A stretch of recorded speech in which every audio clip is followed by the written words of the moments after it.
Hello bachcho. Let's read the question. Consider the following route of reaction. R2SiCl2 plus water forms A, which is polymerized into B. Compound B in above reaction is option A dimer silicone, option B linear silicone, option C cross-linked silicone, and option D polymerization of A does not occur. So question में क्या given है, हमें root of reaction given है जिसमें हमें कह रहा है कि हमारे पास R2SiCl2 है, हम इसको वाटर से रिएक्ट करा रहे हैं तो हमें मिलता है A, और A को हम पॉलीमराइज करते हैं तो हमें मिलता है B। हमें बताना है कि इस रिएक्शन में कंपाउंड B हमारा क्या होगा। तो सबसे पहले तो हम इस रिएक्शन को देखें तो हमारे पास क्या है, R2SiCl2। बेसिकली ये क्या है, हमारा बेस यूनिट आप कह सकते हो for the formation of silicon.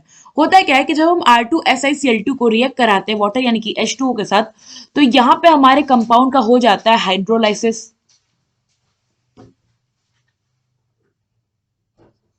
Now hydrolysis में क्या होता है, बेसिकली एडिशन नहीं, एक्चुअली यहाँ पे हमारा होता है substitution of H plus and OH। Now अब होगा क्या, ये रिएक्शन प्रोसीड कैसे करता है, ये हो गया हमारा सिलिकॉन, ये हो गया इस पे R ग्रुप अल्काइल, एक और अल्काइल ग्रुप, ये हो गया क्लोरीन, ये हो गया क्लोरीन। अब होता है H2O पे जो हमारा ये हो गया ऑक्सीजन, ये हो गया इसके दो हाइड्रोजन, और ये हो गया इस पे इलेक्ट्रॉन पेयर। नाउ ये जो मैकेनिज्म है ये प्रोसीड होता है विया SN1 which is electrophile nucleophilic substitution reaction. अब इसमें होता क्या है कि सबसे पहले ये जो हमारा एक क्लोरीन है, ये क्लोरीन क्या करेगा, इलेक्ट्रॉन पेयर को लेकर बॉन्ड पेयर को लेकर निकल जाएगा। तो जब ये बॉन्ड पेयर को लेकर के निकलेगा तो क्या होगा, हमें कैटायन मिलेगा, हमें ये क्या मिलेगा, एक पॉजिटिव कैटायन। नाउ ये जो कैटायन है ये प्लस चार्ज। अब क्या होगा कि जो हमारा वाटर पे ऑक्सीजन का लोन पेयर है ये जाके इस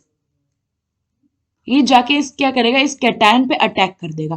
तो जब ये इस कैटायन पे अटैक करेगा तो इंटरमीडिएट हमें क्या मिलेगा, ये सिलिकॉन, ये हो गया एक R ग्रुप, फिर एक और R ग्रुप, फिर एक Cl एंड देन हमारा OH। अब क्योंकि यहाँ पे ऑक्सीजन 3 बॉन्ड बनाया, इस पे आ जाएगा प्लस चार्ज। अब ये अपने आप को स्टेबल करने के लिए क्या करेगा, जो हाइड्रोजन है इससे बॉन्ड पेयर को ले लेगा। तो अब हमें प्रोडक्ट में क्या मिलेगा, ये हो गया हमारा सिलिकॉन, ये हो गया हमारा R ग्रुप, ये हो गया हमारा R ग्रुप, ये हो गया हमारा क्लोरीन ग्रुप, और ये हो गया हमारा OH ग्रुप। नाउ अब ये जो OH ग्रुप बना प्लस इसके साथ साथ HCl, सेम यही प्रोसेस रिपीट होगी, सेम रिपीट, और हमें कंपाउंड क्या मिल जाएगा finally, Si R OH and OH। Now ये जो हमें कंपाउंड मिला हमारा, ये है हमारा कंपाउंड A। अब क्वेश्चन में क्या क्या आ गया है कि हम A को पॉलीमराइज करा रहे हैं। तो ये जो हमारा कंपाउंड है इसके पॉलीमराइजेशन में बेसिकली होता क्या है, पहले तो हम इस कंपाउंड का नाम देखते हैं। So this is disubstituted silanone, this is die substituted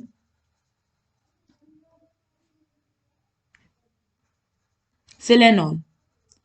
now जब भी पॉलीमराइज करेगा तो जब हमारा A पॉलीमराइज होता है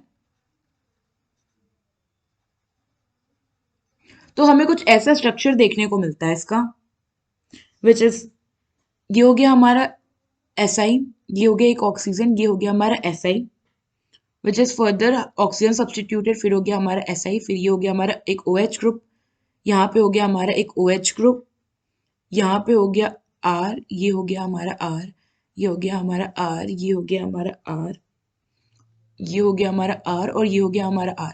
ये जो हमें कंपाउंड मिला है ये हो गया हमारा B।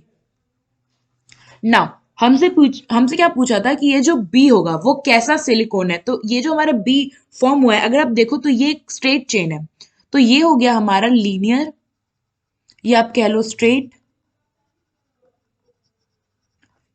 Chain silicon. सो हमारे यहाँ पे ऑप्शन बी जो है वो करेक्ट ऑप्शन है। आई होप आपको ये क्वेश्चन समझ में आया होगा। Thank you.